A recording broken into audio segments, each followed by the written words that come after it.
early on in this 2017 season, it feels like the Bears are kind of a Jekyll and Hyde team in terms of when they play at Soldier Field, they could be pretty good. They could be formidable.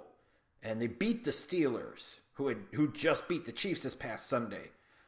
Week 1, they played the defending NFC champion Atlanta Falcons incredibly tough. We're in a position to win, and for all intents and purposes, should have won that game. Then the Vikings game Monday night, Trubisky's first start. The Bears had the ball with a little over 2 minutes left to go in the game.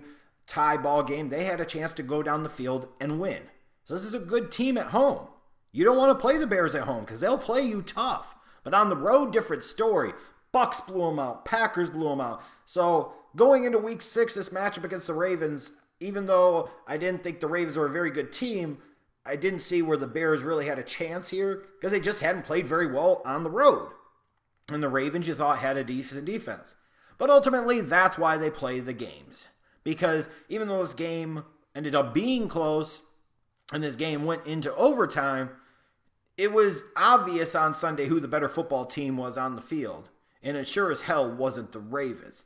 The Bears got the offense started off early with that halfback option pass by Tariq Cohen. What a beautiful, majestic thing. And I was screaming it on Twitter Monday night that this thing was there because the Vikings were stacking the box so much because the Bears were so intent and overly committed to running the football that if you gambled on this, it's going to pay off big. Well, this week, they threw it out there, and it worked. Touchdown. Then you got Mitchell Trubisky getting his own touchdown pass in the first half, and you're looking at this Bears team, and you're like, holy cow, what's going on here? Of course, they gave up that kickoff return to Bobby Rainey late in the first half, which is just inexcusable. You play till the whistle blows, you jerks!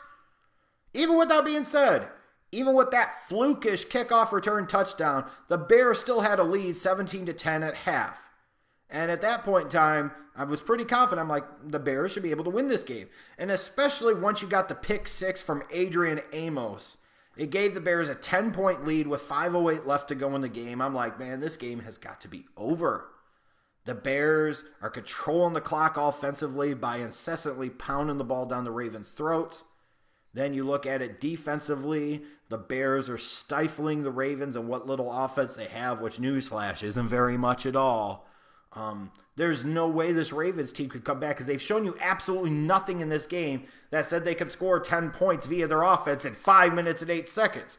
And ultimately, I was right. The problem is I was also wrong because the Ravens came right back down the field, kicked the field goal. Then late in the game, you got the Michael Campanaro punt return touchdown. That's right. The Bears gave up 2 special teams return touchdowns in this game, which ultimately let this game go into overtime, a game that had absolutely no business being there. If the Bears don't give up these 2 return touchdowns, this is an entirely different game. The Bears win 24-10, and they look dominant. Thankfully for the Bears, they rallied in overtime. You got some big runs by Jordan Howard, and Connor Barth hit a field goal with 2:06 left. And the Bears win in overtime 27-24. And now they're sitting there at 2-4. Mitchell Trubisky gets his first win as an NFL starting quarterback. Hooray! Just crazy how the NFL works. A Bears team that's been blown out on the road twice this year goes into Baltimore and almost pisses away the game, but was clearly the vastly superior team, even though, once again, they were trying to hide their starting quarterback. Maybe the Baltimore Ravens should be hiding their starting quarterback because their offense stinks and Flacco is terrible. But anyways, let's talk about the good and bad and the ugly from the game. The good, Jordan Howard, living up to that kind of moniker of being the offense's franchise player, that franchise back. 36 carries, 167 yards. While you don't want to get into a habit of Howard having to carry the ball 36 times, every once in a while you maybe feel like, based off of the matchup, that's what you need to do. Well, Howard did it. The Ravens knew the Bears were going to run the ball. They knew they were going to run the ball. And oh, by the way, they knew they were going to run the ball. And they couldn't stop it. Howard was outstanding on Sunday. Just absolutely outstanding. Everything that you feel like he could be, he was. And you look at the defensive side of the ball. They didn't give up an offensive touchdown. A team that struggles to make big plays and in particular force turnovers got 3 takeaways on Sunday. And in particular, you look at that secondary. Adrian Amos, a guy that I really have never understood what the big fuss was. I thought was just a guy and nothing special. This past Sunday, he played like he was special. He was all over the place. He was making big hits. And then that pick six was just an outstanding work of art. Great ball skills and great return ability to get to the end zone and get that big play that put the Bears in a position to really be dominant. That should have been the nail in the coffin for the Ravens. But it's funny that pick six by Adrian Amos doesn't happen if it's not for Kyle Fuller. And for Kyle Fuller, a guy, the 14th overall pick in that 2014 draft, who showed some flashes as a rookie, but the past couple of years has been injured, has really struggled. Now in what is pretty much a contract year, since the Bears didn't pick up his fifth-year option, Kyle Fuller showing that he could be a starting cornerback in the National Football League and that he could be an important part of this Bears defense for years to come. He was dominant on Sunday. And I know the box score doesn't show it, and I don't give a damn how Pro Football Focus graded him or didn't grade him. If they didn't give him an outstanding grade, then they're knuckleheads anyways, which sometimes we know them to be. Kyle Fuller has been very good this year, and on Sunday he was incredible. Maybe it helps that you're facing a crew of nothing in terms of Baltimore Ravens receivers. Maybe it helps when you're facing off against Joe Flacco. But Kyle Fuller's fluidity and coverage was outstanding. His ball recognition was great. He was just everywhere. He was a difference maker. It just doesn't necessarily show up in the stat sheet.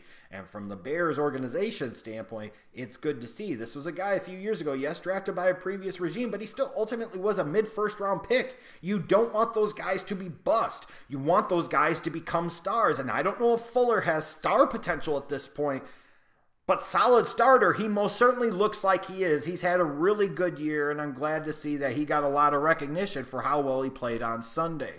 Now the bad. The Bears did have 2 turnovers on Sunday. Trubisky with the strip fumble. Tariq Cohen with another fumble as a return guy. The Bears have to protect Trubisky a little better so he doesn't get hit on the blind side and get the ball stripped from him.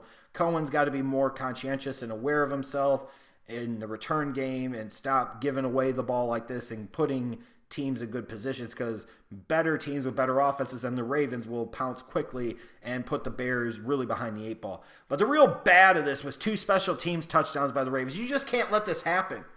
You're on the road and you're dominating. You're controlling the clock. You're imposing your physical will. Defensively, you're not letting the Ravens get off anything offensively at all. The only 2 ways that the Ravens have a chance at winning this game is either A, scoring off of some defensive touchdowns because you turn the ball over. Thankfully, the Bears didn't allow that to happen. The other way is special teams touchdowns. You let Bobby Rainey take it to the house after nobody decided to play once Rainey got back up because they thought the play was over, even though no whistle blew. You play until the whistle blows, period.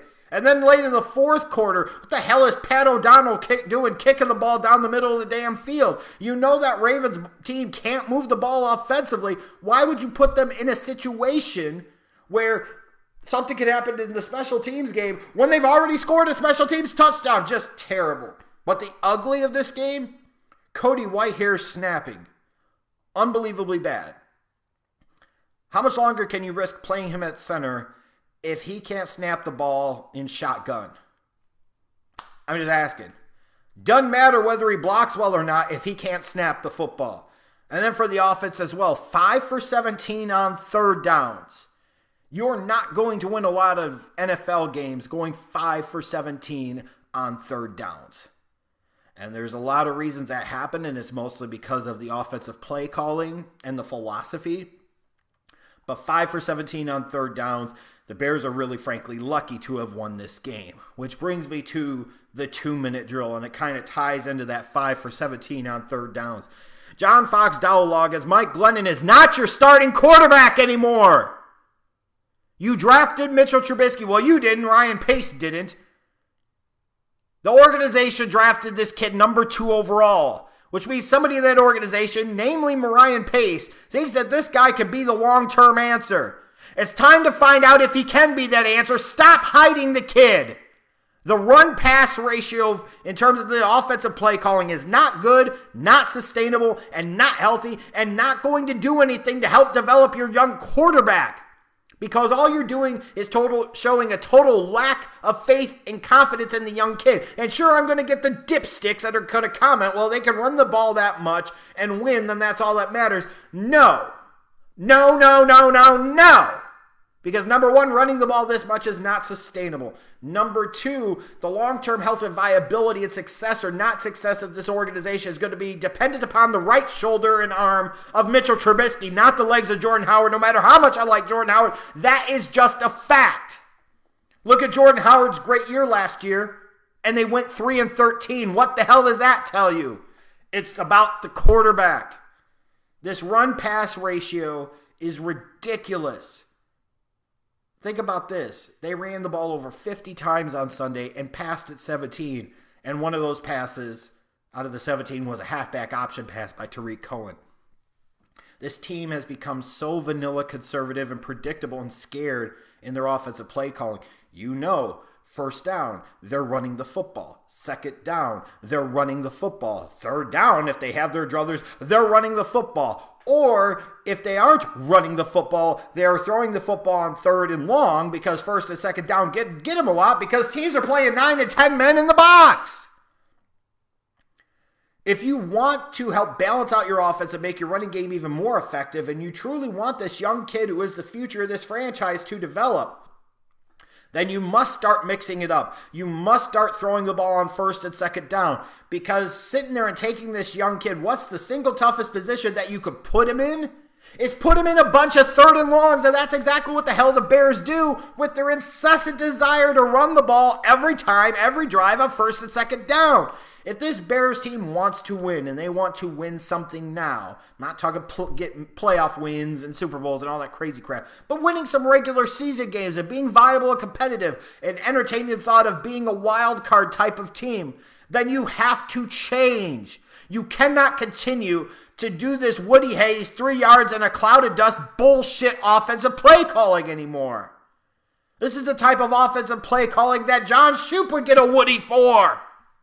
But you know what? John Shoop, when he did it, at least he had a 13-3 season.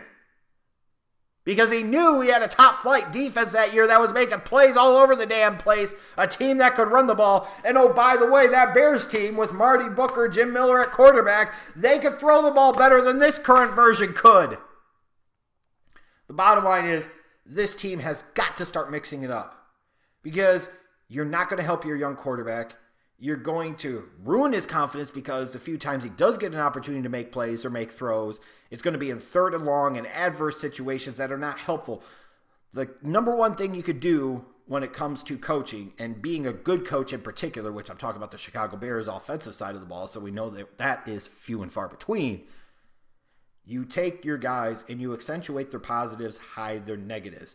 And it's all about putting your guys in as good of position as possible to win. And while on Sunday, running the ball this much puts you in a position to win, again, it is not tenable, it is not sustainable, it is not healthy, and it is not a long-term solution. You must put Trubisky in better situations for his sake and ultimately for the organization's sake. Remember, you benched Mike Glennon for a reason, and you went to Mitchell Trubisky for a reason.